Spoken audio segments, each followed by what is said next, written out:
These colorful Rakhis in different designs and sizes will soon adorn the wrists of soldiers guarding the country's borders. For the past 12 years, a former teacher from Vadodara has been inviting people, many of them his former students, to send him Rakhis, which are then forwarded to soldiers serving along India's borders.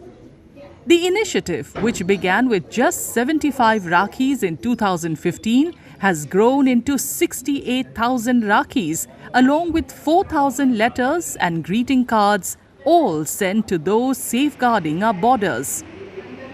सैनिकों से एक संबंधी अलग अलग प्रवृत्ति school में करता था और 2015 में मैंने बच्चों को कहा था कि मुझे राखियाँ दीजिए, खत दीजिए, और वो मैंने बॉर्डर पर भेजे थे। 75 राखियाँ और करीब 75 खत थे ग्रीटिंग कार्ड्स के साथ, और तब से ये प्रवृत्ति शुरू है। लोग जुड़ते गए, कारवा बनता गया। आज 68,000 से भी ज़्यादा राखियाँ, 4-5 हज़ार से ज़्यादा खत और ग्रीटिंग कार्ड्स हम बॉर्डर पर भेज रहे हैं।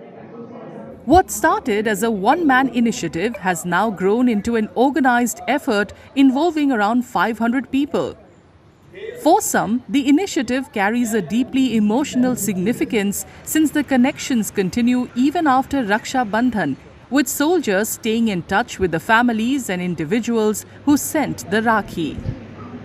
मैं इतनी खुश हुई थी क्योंकि वो पहला ही साल था और तब मुझे इतना एक्सपेक्टेशन नहीं था कि मेरी राखी जाएगी, वहाँ पे पहुँचेगी और वो मुझे कॉल करेंगे। तो तब वो जो मुझे फ़ील हुआ कि नहीं, वो भले इतने दूर रहते हैं, कोई मेरा खून का रिश्ता नहीं है उनसे, फिर भी एक नाता है जो उनसे जुड़ा हुआ है, वो अपनी रक्षा करते हैं। 6 साल से मैं यहाँ पे जुड़ी हुई हूँ और बहुत ही अच्छा लगता है।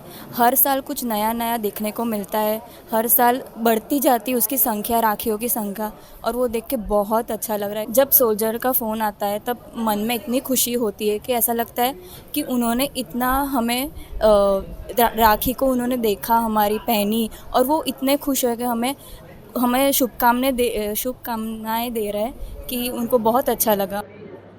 It's not just locals who send Rakhis. Indians from across the country, as well as those living abroad in countries like the US, England and Australia, send gifts to soldiers on Raksha Bandhan.